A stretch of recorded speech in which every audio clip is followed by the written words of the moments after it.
America దక్షిణ భాగంలో మంచు తుఫాను బీభత్సం సృష్టిస్తోంది. ఫ్లోరిడాలోని పెన్సిన్కోలా ప్రాంతంలో రికార్డు స్థాయిలో మంచు కురుస్తున్నట్లు వాతావరణ శాఖ వెల్లడించింది. 1989 తర్వాత ఇదే అత్యధికమని పేర్కొంది.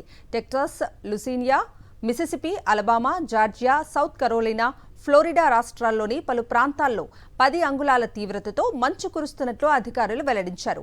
మంచు తుఫాను కారణంగా అమెరికా వ్యాప్తంగా 2100 విమాన సర్వీసులు రద్దయ్యాయి. న్యూయార్క్, జార్జియా సహా పలు రాష్ట్రాల్లో గవర్నర్లు ఎమర్జెన్సీని ప్రకటించారు. రోడ్లపై దట్టంగా మంచు పేరుకుపోవటం వల్ల వాహనాలు నిలిచిపోయాయి. లూసియానాలోని న్యూ ఆర్లిన్స్ చుట్టూ మంచు తుఫాను తీవ్రత అత్యంత అధికంగా ఉంది. దీంతో అక్కడ ప్రభుత్వ కార్యాలయాలు, విద్యా సంస్థలు మూతపడ్డాయి. 1989 తర్వాత ఇదే అత్యధికమని పేర్కొంది. Texas, Louisiana, Mississippi, Alabama, Georgia, South Carolina, Florida రాష్ట్రాల్లోని పలు ప్రాంతాల్లో 10 అంగుళాల తీవ్రతతో మంచు కురుస్తున్నట్లు అధికారులు వెల్లడించారు. మంచు తుఫాను కారణంగా అమెరికా వ్యాప్తంగా 2100 విమాన సర్వీసులు రద్దయ్యాయి. న్యూయార్క్, జార్జియా సహా పలు రాష్ట్రాల్లో గవర్నర్లు ఎమర్జెన్సీని ప్రకటించారు. రోడ్లపై దట్టంగా మంచు పేరుకుపోవటం వల్ల వాహనాలు నిలిచిపోయాయి.